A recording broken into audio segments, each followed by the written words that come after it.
Bruce Lee, il disait sois comme l'eau.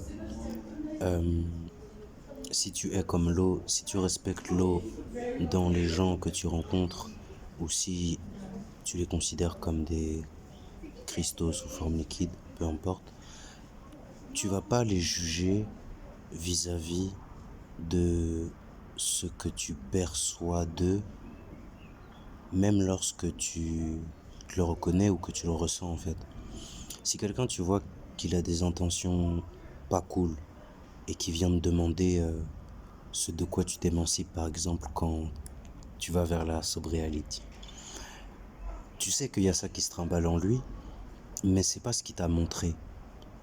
Donc pourquoi tu vas aller lui renvoyer dans la gueule ce qu'il ne t'a pas proposé en fait, tu vois, ce qu'il a gardé pour lui, ce qui pourrait-on lui dire, c'est proposer d'avoir la dignité de le garder pour lui en fait.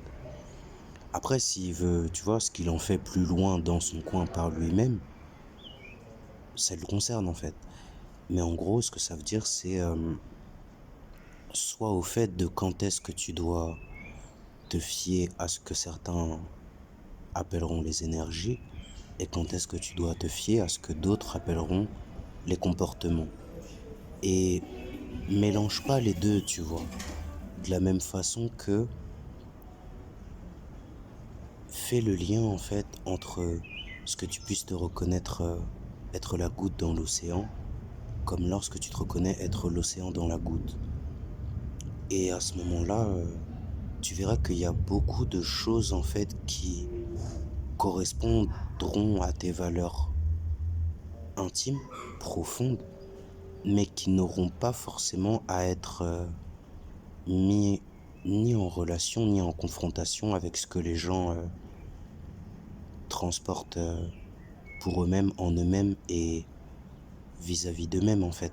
Je pense que c'est ce que du point de vue du débat public léger, du repas de famille ou de la terrasse de bar, a essayé de faire la laïcité en fait. Cette idée d'essayer de